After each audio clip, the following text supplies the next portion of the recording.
നാട്ടിക പഞ്ചായത്ത് ഭരണം UDFന്റെ കൈകളിലേക്ക്. 9ാം വാർഡിലേക്ക് നടന്ന ഉപതിരഞ്ഞെടുപ്പിൽ LDFന്റെ സിറ്റിംഗ് വാർഡ് പിടിച്ചെടുത്തതോടെയാണ് ഭരണമാറ്റം ഉറപ്പായത്. കഴിഞ്ഞ ദിവസം നടന്ന ഉപതിരഞ്ഞെടുപ്പിന്റെ ഫലം ഇന്ന് പുറത്തു വന്നപ്പോൾ UDF സ്ഥാനാർത്ഥി P. വിനു 115 വോട്ടിന്റെ ഭൂരിപക്ഷത്തിൽ LDFിലെ V. ശ്രീകുമാറിനെ പരാജയപ്പെടുത്തി.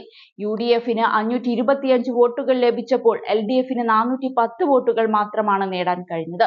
172 വോട്ടുമായി BJP 3ാം സ്ഥാനത്തെത്തി. CPM അംഗമായിരുന്ന KB ഷൺമുഖന്റെ നിര്യാണത്തെ തുടർന്നാണ് വാർഡിൽ ഉപതിരഞ്ഞെടുപ്പിന് കളമൊരുങ്ങിയത്. സിറ്റിംഗ് സീറ്റ് നിലനിർത്തിയാൽ മാത്രമേ LDFന് പഞ്ചായത്ത് ഭരണം നിലനിർത്താൻ സാധിക്കുമായിരുന്നുള്ളൂ. LDF 5, UDF 5, BJP 3 എന്നിങ്ങനെയായിരുന്നു പഞ്ചായത്തിലെ കക്ഷിനില.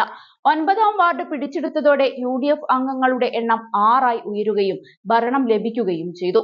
അതേസമയം കുന്നത്തൂർ പഞ്ചായത്തിലെ തെറ്റിമുറി വാർഡ് LDF UDFിൽ നിന്നും പിടിച്ചെടുത്തു.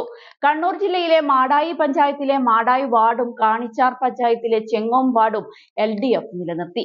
രണ്ടും LDFന്റെ സിറ്റിംഗ് വാർഡായിരുന്നു. ഏഴുമറ്റൂർ പഞ്ചായത്തിലെ ഇരുമ്പുകുഴി വാർഡ് UDFിൽ നിന്ന് BJP പിടിച്ചെടുത്തു. BJPയുടെ റാണി 48 വോട്ടുകൾക്കാണ് കോൺഗ്രസ് സ്ഥാനാർത്ഥിയെ പരാജയപ്പെടുത്തിയത്.